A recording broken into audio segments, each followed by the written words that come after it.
most basic aspects of trading, and that is going to be support and resistance.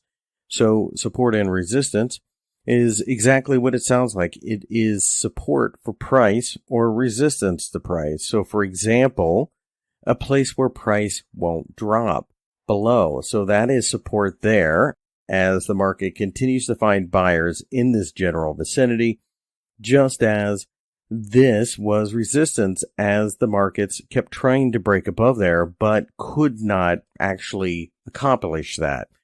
Now, support and resistance tends to form at large round figures, and as a result, you can use that to your advantage. In order to do this on TradingView, you click on the line tool, the horizontal line tool, and then you just place it right on the chart. You can drag from the oval here, and this brings up something a bit interesting.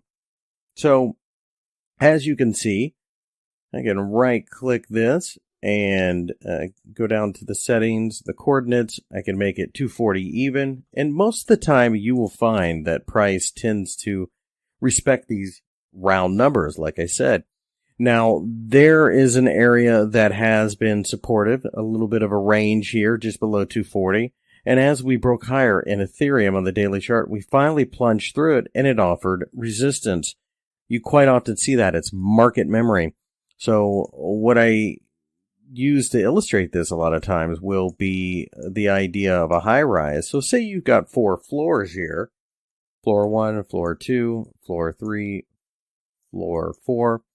And if you take the stairs or the elevator up to the second floor, what was once the ceiling now becomes your floor. Just as if you drop from the 4th floor to the 3rd floor, what was once your floor becomes the ceiling. It's kind of the same thing in technical analysis. Let me go ahead and draw a couple of other lines, and you will see that as I draw these out, it becomes apparent that this market, Ethereum, seems to like these levels right around every $40 or so. You can make an argument for these are areas you should be trading from. Now, quite often what people will do is they'll look for support or resistance in the marketplace on higher time frames and then perhaps drill down to a lower time frame to see how it behaves. That's getting a little ahead of where we're at now, but what this does suggest to you is that markets, in fact, are not random, and they do have little roadmap, kind of like posts and signs. You can think of it as opening up a map, seeing that there are directions, there are turns and twists in the road, very similar here. By simply drawing these 4 lines, you can see how different the market suddenly looks. So, like I said, a lot of times they will tend to appear near a large round number. So you can click on a horizontal tool, a horizontal line tool, and you can drag this bubble until you find several places where price either does or doesn't go above or doesn't go below. So, for example, you can see right here there's obviously some trouble right around the $43 level, and you can see that as price kept trying to get there, it kept running into a lot of issues. You can also make an argument for right around here. This would be basically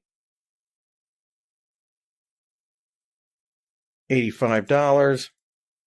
Again, that's a big figure.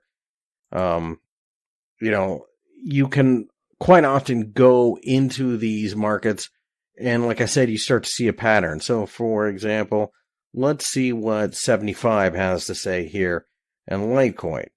You can see 75 was somewhat important. You can see several times where buyers and sellers came in. There was resistance there. There was support there. There was resistance there, etc., etc.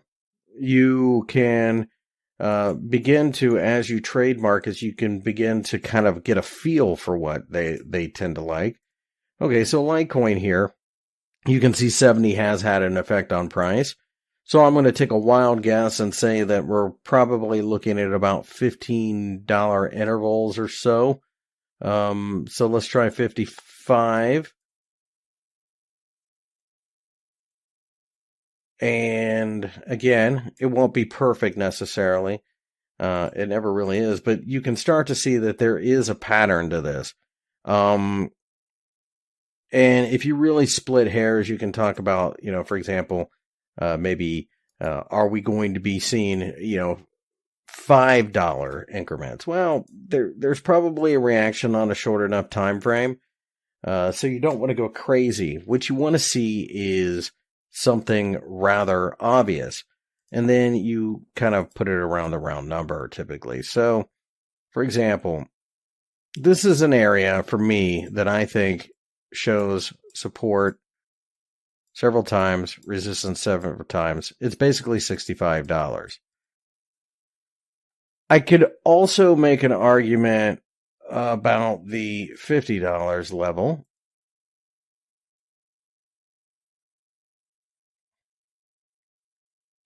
You can see certainly there are several reactions. In the next video, we're going to talk about another type of support and resistance based upon Fibonacci.